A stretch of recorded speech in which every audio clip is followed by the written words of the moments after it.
Boa noite. Quero cumprimentar a todos na paz do Senhor Jesus Cristo.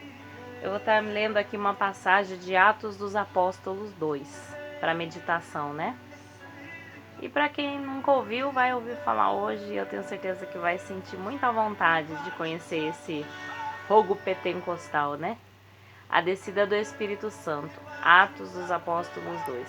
Cumpriu-se no dia de Pentecoste e estavam todos concordemente no mesmo lugar. E de repente veio do céu um som que encheu toda a casa que estavam sentados. Foram vistas por eles línguas repartidas como que de fogo, nos quais pousaram sobre cada um deles.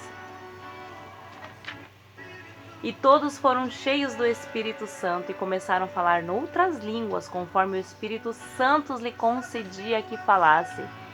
E em Jerusalém estavam habitando judeus, homens religiosos de todas as nações, que estão debaixo do céu. E quando aquele som ocorreu, ajuntou-se uma multidão que estava confusa, porque cada um ouvia falar na sua própria língua. Todos pasmavam e se maravilhavam, dizendo uns aos outros: pois que não são Galileu todos esses homens que estão falando? Como, pois, ouvimos cada um nos falar na sua própria língua? Que somos nascidos, parto, medos, elamitas e os quais habitam na Mesopotâmia, Judéia, Capadócia, Ponto, Ásia, Frígia e Pampilha, Egito e partes do Líbia, junto a Cirene, e forasteiros romanos, tanto judeus como prosélitos, cretenses e árabes, todos nós temos ouvido em nossas próprias línguas falar grandezas de Deus. E todos maravilhavam e estavam suspensos, dizendo uns para os outros: que isto quer dizer? E outros zombavam, dizendo: estão cheios de vinho, ou seja, estão bêbados e embriagados. Olha o sermão de Pedro.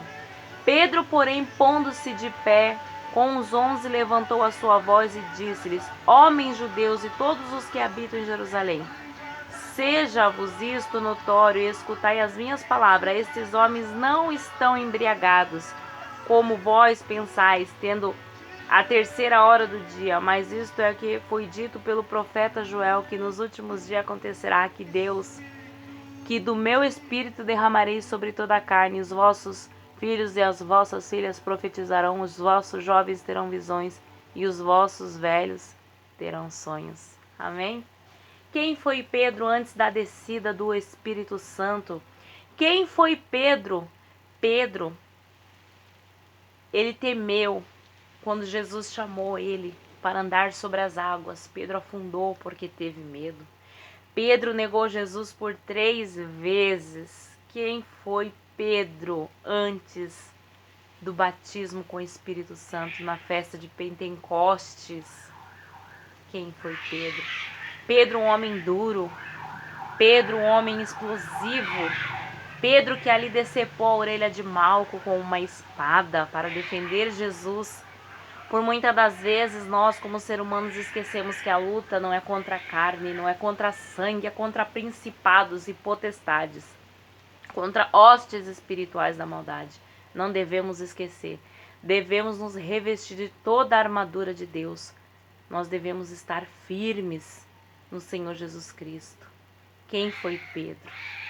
Depois da descida com o Espírito Santo, Pedro ali ganhou 3.000 almas para o Senhor. Aleluia! Que maravilha se encher do Espírito Santo de Deus. Eu tenho uma mensagem de Deus para a igreja nesses últimos dias. Quantos não estão acompanhando homens que estão ganhando dinheiro, zombando do Espírito Santo, rindo de pessoas que estão recebendo o batismo com o Espírito Santo? Quantas pessoas hoje não têm vergonha de buscar o batismo com o Espírito Santo? Porque quando você é cheio, o que aconteceu com esses homens? Quando o Espírito Santo, Jesus disse em João 14, eu vou para o Pai, mas eu enviarei o meu Espírito Consolador. O Espírito Consolador foi enviado. Ele veio. Ele está à procura, pairando. À procura de quem achar ali um coração aquebrantado. Ele está à procura de um coração aquebrantado. De quem der lugar para ele. Não é de qualquer jeito, não é de qualquer maneira. Para que esse batismo com fogo? Para nos revestir, para nos preparar e nos capacitar para sair por este mundo afora, pregando o Evangelho a toda criatura, salvando almas em nome do Senhor Jesus, curando enfermos, expulsando demônios. Jesus está voltando. Não seja um Pedro vazio. Não seja um Pedro que dá lugar à carne, mas seja cheio do Espírito Santo de Deus. Em nome de Jesus. Você foi chamado para fazer a diferença. Não foi para ficar escondido com medo. Não temos que temer o homem, temos que temer a Deus. Pois ele sim, depois de matar, tem o poder para lançar uma alma no fogo do inferno. Quantos estão brincando e zombando da palavra de Deus? Outro dia me entristeci muito quando estava indo para a igreja. Encontrei um grupo de jovens, meninas, adolescentes e jovens, brincando, imitando as irmãs, rodando pela rua e dando risada, caindo na gargalhada. Qual é o futuro dessa geração? O que nós estamos ensinando para os nossos filhos?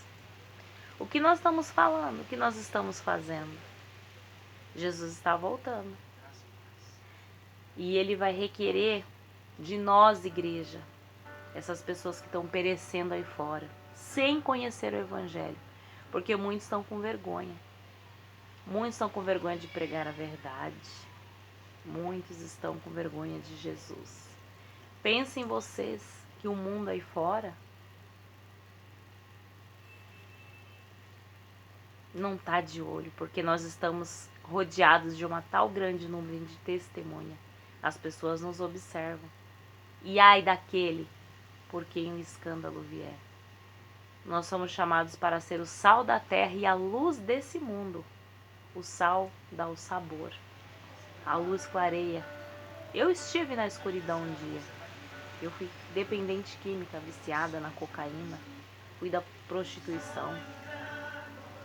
Eu sei o que é a loucura nesse mundo aí fora.